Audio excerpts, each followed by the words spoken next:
पिछले महीने की जो सुनवाई सुप्रीम कोर्ट में हुई थी उसमें आपको याद होगा 2 बार सुप्रीम कोर्ट ने यह सुझाव दिया था कि उन मान्य डॉक्यूमेंट्स की लिस्ट में आधार को भी शामिल कर लिया जाए, तो इसमें कोई क्या एतराज हो सकता है इलेक्शन कमीशन को। उसने अपना जवाब दिया था।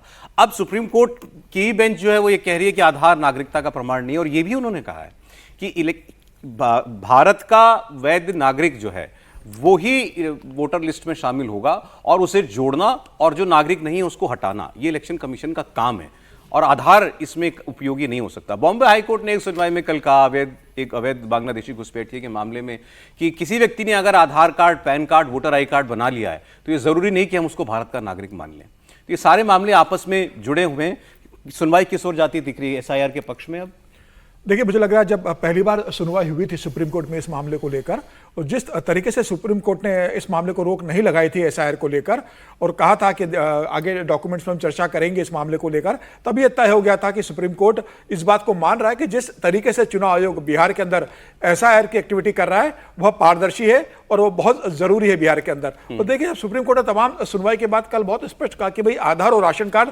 नागरिकता के आधारभूत डॉक्यूमेंट्स नहीं माने जा सकते। जबकि पहली सुनवाई में सुप्रीम कोर्ट ने कहा था कि आप आधार कार्ड को और राशन कार्ड को शामिल कीजिए, एक सलाह दी थी। लेकिन बहुत अच्छे से बाद में जब चुनाव आयोग ने अपनी दलील दी कि भाई इसे हम शामिल नहीं कर सकते, उसे कारण बताए, तो सुप्रीम कोर्ट ने उसे माना। आज सुप्रीम कोर्ट एसआईआर की पूरी जो एक्टिविटी है और चुनाव आयोग जिस तरीके से बिहार में कर रहा है और जो दलीलें दी उससे चुनाव आयोग संतुष्ट है। लेकिन क्या विपक्ष संतुष्ट होगा? चुनाव आयोग तो संतुष्ट हो गया है। क्या राहुल गांधी संतुष्ट होंगे कि चुनाव आयोग ने जिस बात से संतुष्टि जताई है एसआईआर की पूरी प्रक्रिया से, क्या सुप्रीम कोर्ट का इस पर जो निर्णय आएगा, क्या सुप्रीम कोर्ट का इस पर जो ऑब्जर्वेशन आएगा, उसके बाद तेजस्वी यादव, राहुल गांधी और पूरा विपक्ष मानेगा कि अब सुप्रीम कोर्ट संतुष्ट हो गया है तो हमें भी इस पर उंगली उठाने की जरूरत नहीं है, हम भी अब इस एसआईआर प्रक्रिया से संतुष्ट है। और मुझे लगता है कि जिस तरीके से सुप्रीम कोर्ट ने तमाम प्रश्न पूछे, ऐसा नहीं कि कोई प्रश्न सुप्रीम कोर्ट ने छोड़ा, उस सारे प्रश्नों का जवाब चुनाव आयोग ने बहुत विस्तार से, बहुत तार्किक ढंग से और बहुत तथ्यों के साथ सुप्रीम कोर्ट के सामने रखा। और सुप्रीम कोर्ट ने यह माना है कि एसआईआर की प्रक्रिया जो बिहार में चल रही है यह बहुत बेहतर ढंग से हो रही है। और मुझे लग रहा है कि एक बड़ा ग्राउंड अब चुनाव आयोग को मिल गया है कि वो एसआईआर की प्रक्रिया को आज सुप्रीम कोर्ट में सुनवाई के बाद पूरे देश में से लेकर जाएगा। अब ये कल तो ये सुनवाई में ये भी हुआ कि ये कहा गया कि बताया गया पिटिशनर्स के वकीलों की तरफ से कि सुप्रीम मिलॉर्ड आपने कहा था कि अगर बहुत तादाद में लोगों के नाम काटे गए तो आप इंटरवीन करेंगे, तो यहाँ तो 65 लाख लोगों के नाम काट दिए गए।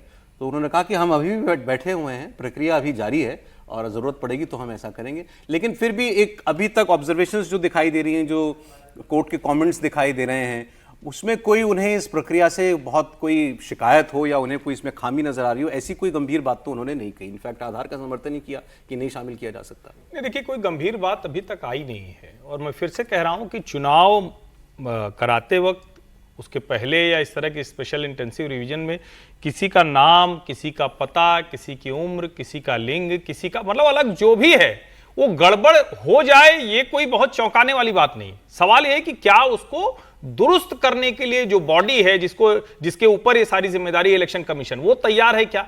ये सर्वोच्च न्यायालय देखेगा। सर्वोच्च न्यायालय ये कहेगा कि अगर कोई गड़बड़ी है जो इरादतन है, यानी इंटेंशनल अगर कोई किया जा रहा है, तो उस पर वो देगा। और मुझे लगता है अभी तक वो चुनाव आयोग के पक्ष में जा रहा है। इस वक्त बीजेपी की एक प्रेस कॉन्फ्रेंस चल रही है इसी मुद्दे पर और राहुल गांधी के नए आरोपों पर, सुनते हैं। इस परिवार और पार्टी का शुरू से ये रहा है कि चुनाव हारते हो तो वोटर पे ठीकरा फोड़ दो, या इलेक्शन कमीशन पे ठीकरा फोड़ दो, या इलेक्शन कमीशन के नियमों पर, कार्यप्रणाली पर प्रश्न चिन्ह खड़ा कर दो। इंदिरा गांधी जी ने तो यहां तक कह दिया कि मतदाता मूर्खों का टोला है, और इस 77 का चुनाव हारने के बाद कहा। 1999 में जब राजीव गांधी जी हारे तो उन्होंने बैलेट पेपर पर ठीकरा फोड़ दिया। वो उस समय कहते थे इलेक्ट्रॉनिक मशीन लाओ, आज उनके सुपुत्र राहुल गांधी जी कहते हैं कि भाई ईवीएम बंद करो, वापस बैलेट पेपर पे जाओ। 90 चुनाव हारने के बाद राहुल गांधी जी आरोप प्रत्यारोप पर लगातार जारी हैं। अब इनका मॉडस ऑपरेंडी क्या है राहुल जी का? चुनाव हारो, झूठे आरोप लगाओ, कभी इलेक्शन कमीशन में कंप्लेंट दर्ज मत कराओ, कभी सबूत मत दो, और लोकतंत्र को फर्जीवाड़ा करके एक तरह से जनता को भ्रमित करने का काम करो, लोकतंत्र को नीचा दिखाने का काम करो। वोट बैंक को, एक स्पेशल वोट बैंक को बचाने के लिए आप रिफॉर्म्स को रोकने का काम करते हो। और ममता बनर्जी जी से मैं सवाल पूछना चाहता हूं भाई, आप 2005 में लोकसभा में, मुझे आज भी याद है, स्पीकर की चेयर के पास जाके फेंक दिए थे उन्होंने कागज जोर से, और कहा था बांग्लादेशी घुसपैठियों को वोट बैंक बन रहा है और ये लिस्ट में उनके नाम है, आप लोग रोकने का काम नहीं करते हैं। तो ममता बनर्जी जी, आज अगर सफाई होने का काम होता है तो फर्जी घुसपैठिए जो वोट बैंक है उसकी सफाई अभियान पे आप रोक क्यों लगवाना चाहते हो? क्या तब आप दिखावा करते थे और आज घुसपैठिए वोट बैंक को बचाने के लिए ममता बनर्जी जी घड़ियाली आंसू बहा रही हैं? क्या राहुल गांधी जी वोट चोरी के आरोप में अपनी इस्तीफा देंगे? डायमंड हार्बर पे आ जाते हैं साहब, छोटा मोटा वोट नहीं, 2,59,779 वोट, और ये सारे आंकड़े देखिए सामने। अब डुप्लीकेट वोट कौन है? जाकिर हुसैन मोला, साबिद अली मोला, मौला ही मौला है। कोई जाकिर है, कोई साबिद अली है, कोई शबाना खातून है, और शाबिदा खातून तो एक नहीं, अभिषेक जी की कृपा से कहां कहां पहुंच गए सारे।